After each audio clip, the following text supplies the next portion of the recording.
Всем привет! С вами Таня Генерал. Приветствую вас всех в новом наступившем 2022 году. Надеюсь, что вы все прекрасно проводите время, а у меня для вас потрясающая, острая, интересная и горячая тема. Сегодня мы с вами поговорим и разберемся в запутанном в мире немоногамных отношений. Чем же полигамия отличается от полиамурности, открытые отношения от свинга и все они вместе взятые от обыкновенной низкой социальной ответственности? Изменщики, да, по-моему, так это правильно сказать по-русски. В английском есть такое красивое, емкое слово cheater, и этим все сказано. Как это сказать кратко по-русски, я что-то не соображу, но мы разберемся. Идея этого видео возникла по письму одной из зрительниц, которая написала о том, что после 20 лет брака они решили сделать свой брак открытым. По ее мнению, вся эта идея, вся эта идеология пришла именно из США, и поэтому она попросила меня рассказать, как с этим здесь обстоят дела, немножечко о теории, о практике и о моем личном мнении. Личное мнение по этому поводу я, конечно же, имею, как и по любому другому, тем более, что и в моем собственном браке мне есть что об этом сказать, и уже после брака в отношениях у меня тоже была история, обязательно вам об этом расскажу. Ну а сейчас располагайтесь, слушайте и внимайте. Согласно общемировой статистике, треть разводов по всей планете происходит из-за мужских измен. И у этих прекрасных представителей человеческого рода всегда есть оправдание. Вы знаете какое? В первую очередь всегда приводится аргумент о том, что моногамность не свойственна живым существам и особенно представителям Homo sapiens.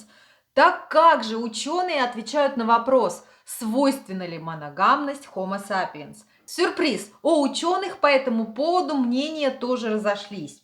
Есть одна точка зрения, которая совершенно однозначно подтверждает, что в силу биологических особенностей, так как человеческий детеныш, он рождается наименее приспособленным для жизни и становится совершенно способным к самостоятельной жизни только через 20 лет, это говорит в силу того, что человеческий род имеет однозначную склонность к моногамии.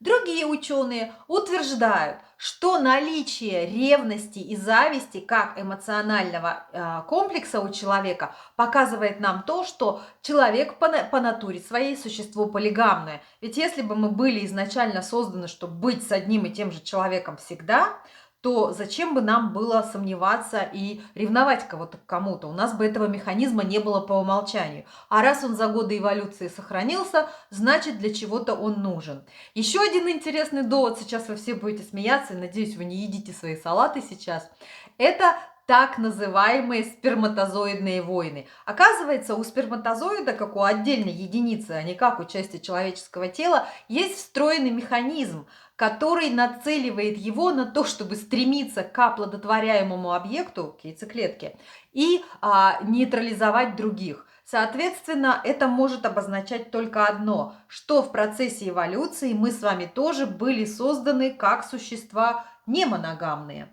В пользу моногамности говорят другие факторы. Наша историческая процесс выживания, что в моногамных отношениях, еще начиная с древнеисторических людей, выживать было гораздо проще. В дальнейшем, в поздние времена, это было снова обусловлено социально-экономическими условиями. В наше время ничего из этого уже применить нельзя, ни на что из этого опереться невозможно. Как видите, единодушного мнения на эту тему нет. Поэтому разбираться в этом сложном этическом вопросе каждому из нас придется самому. Давайте посмотрим полное меню, что же у нас есть. Какие у нас существуют формы.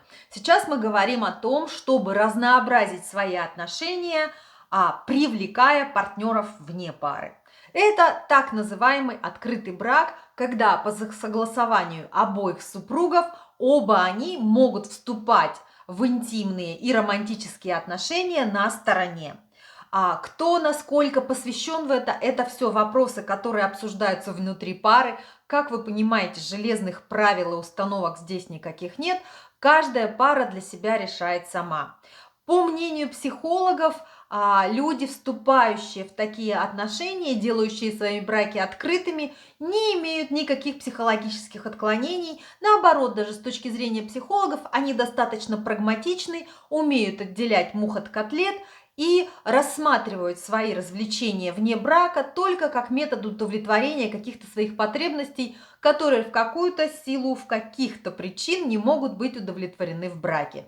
Так что снимаем с них ярлык, что они ненормальные, если только они живут не так, как мы с вами, например, предпочитаем. Полигамность – это изначально форма брака, в которой больше одного супруга любого противоположного пола. То есть это может быть полигиния, когда несколько мужей, или полиандрия, когда несколько жен. Как вы понимаете, в современном обществе это запрещено законом почти во всех странах.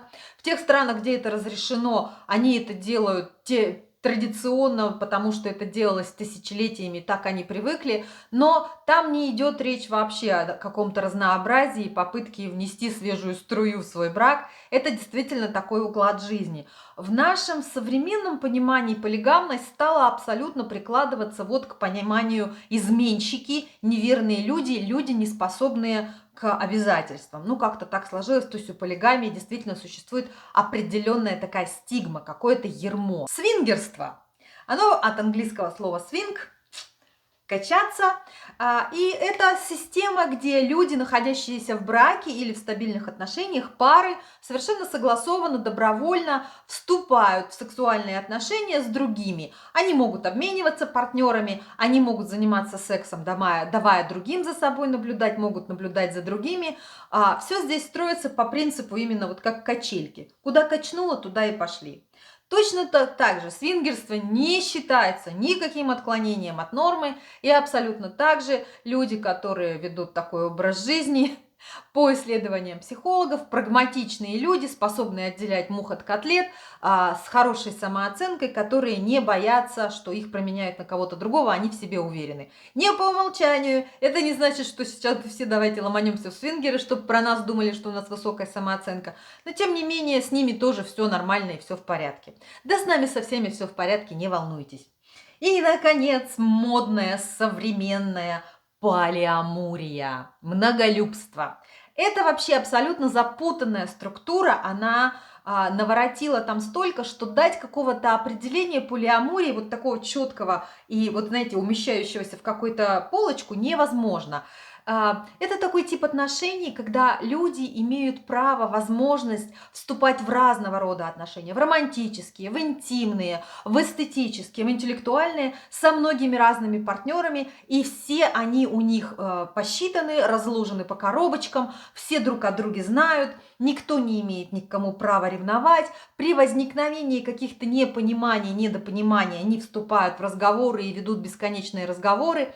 И так как полиамурия – это штука совершенно неопределенная, она может постоянно меняться. На этой неделе вы лучшая любимая девушка механика Гаврилова, на следующей неделе он с кем-то еще в таких же отношениях, а вы уже стали просто подружкой для телефонных разговоров. Через 3 недели вас перевели в разряд подруги, с которой он ходит на балет, занимается сексом он еще с кем-то.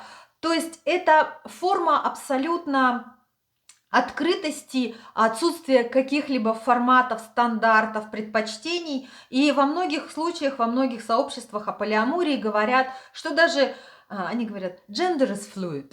То есть это даже не какие-то сексуальные предпочтения. То есть мужчина может быть и с женщинами, и с мужчинами. У меня от этого, от всего, когда я начала это так детально изучать, у меня пошла голова кругом, потому что очень сложно, нужно действительно быть настолько стоящим, твердо на всех своих ногах, быть в себе уверенным, чтобы быть способным к такой полной нестабильности, разброду и шатанию. Но это мое личное мнение. Ну и, наконец, самое последнее, оно не совсем относится к теме видео, потому что мы же говорим о том, что люди выходят из пары, открывают свой брак. Но всегда есть еще одно решение. Вы находите разнообразие внутри пары, не вовлекая никого извне. Это то, что в английском называется словом kink. Любые фантазии, начиная от каких-то ванильных, там, знаете, взбитые в сливки и все остальное, и заканчивая любым хардкором, это тоже уровень здесь принятия у каждого свой. Это на любителя, каждый выбирает для себя.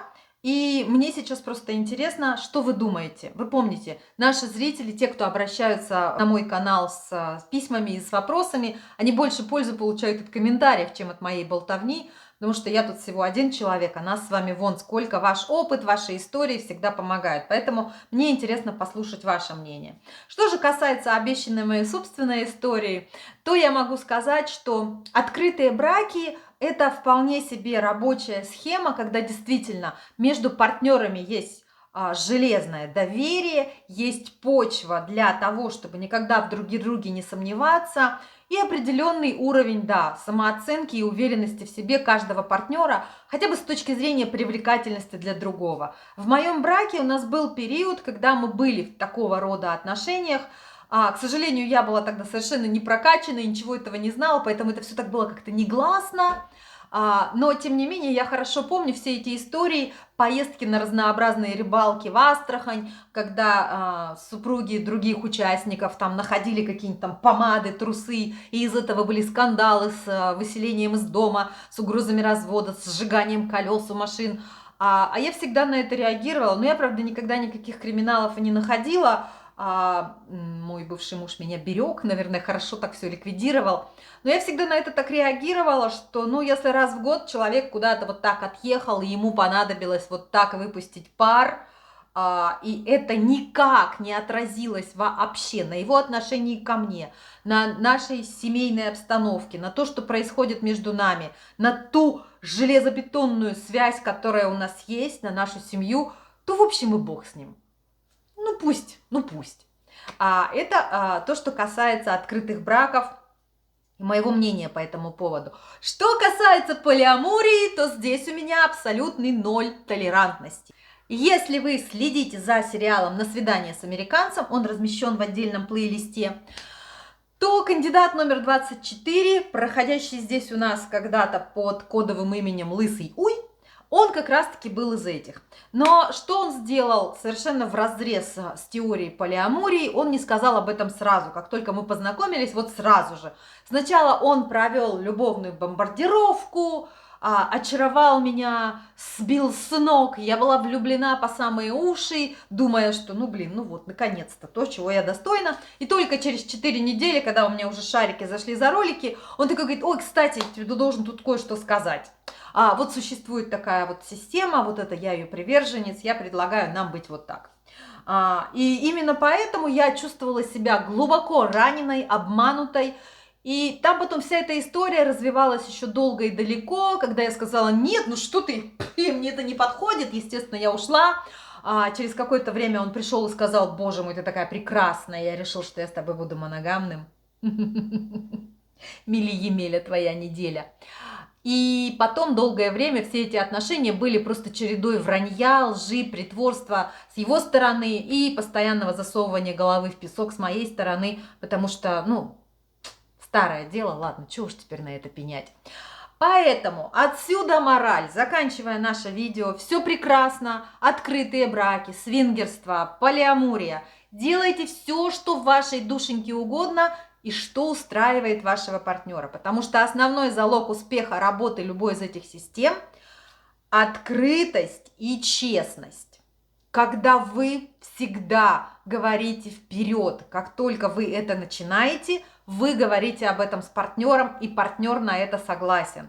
Это не является средством наказать партнера. Ты со мной не спишь, поэтому я пойду спать с другими.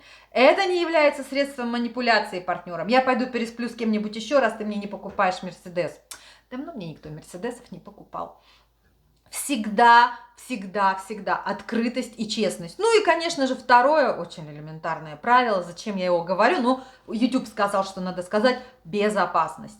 Так как вы вступаете в отношения и обмениваетесь жидкостями с другими телами, обязательно безопасность, постоянно тестироваться, использовать презервативы, любую другую форму защиты, и помнить о том, что вы отвечаете и за свою безопасность, и за безопасность ваших партнеров.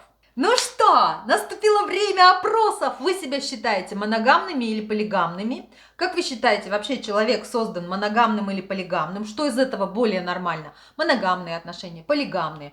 Что вы вообще думаете по поводу всей этой немоногамной фигни? Что вам откликается? Мне очень интересно послушать. И героиня нашего письма, конечно же, ждет ваших мнений, потому что им не терпится открыть их брак. А я вот считаю, что если они оба согласны, и им обоим это подходит, то почему бы и нет? Полный вперед. У меня на сегодня все. Спасибо, что посмотрели. Если вы нашли в этом видео что-нибудь полезное, поставьте лайк, поделитесь со своими друзьями. Не забудьте подписаться и нажать на колокольчик. Каждый четверг у нас с вами проходят лайв-стримы, где мы обсуждаем какую-нибудь актуальную тему. Приходите, буду вас ждать. Удачи вам, вкусных салатов, катания на горках. С Новым годом, друзья! Я вас всех люблю, далеко не уходите. Впереди еще очень много интересного. Пока-пока.